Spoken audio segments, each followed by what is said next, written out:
भगवान कहते हैं, भक्त को कभी अपने नियम और श्रद्धा को नहीं बदलना चाहिए, चाहे उस पर कितने ही कष्ट क्यों ना आ जाए। मैं समय आने पर उसके हर कार्य को सिद्ध कर दूंगा। एक व्यक्ति था, वह रोज की तरह एक दिन सुबह सवेरे उठा, स्नान किया, साफ सुथरे वस्त्र पहने और भगवान के दर्शन करने के लिए मंदिर की ओर चल पड़ा। उसका उद्देश्य केवल एक था, भगवान के दर्शन करके आत्मिक आनंद प्राप्त करना। चलते चलते जब वह रास्ते में था, तभी उसका पैर एक पत्थर से टकरा गया और वह ठोकर खाकर गिर पड़ा। उसके वस्त्र कीचड़ से सन गए, लेकिन वह निराश नहीं हुआ।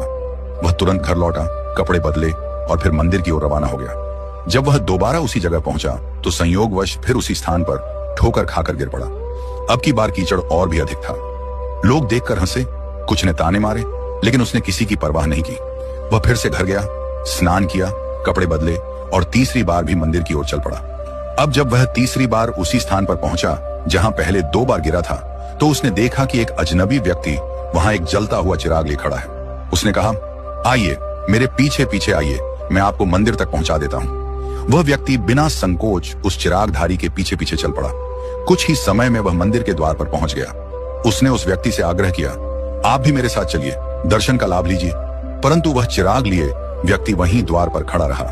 कई बार आग्रह करने पर उस व्यक्ति ने कहा, मैं अंदर नहीं जा सकता क्योंकि मैं काल हूं। यह सुनकर भक्त चौंक गया, स्तब्ध रह गया।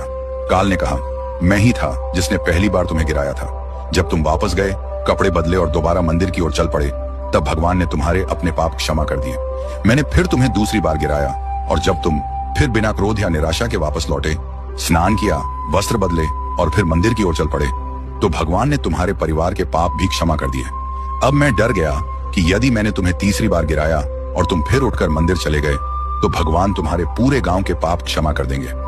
इसलिए मैं स्वयं आया हूं तुम्हें मंदिर तक पहुंचाने।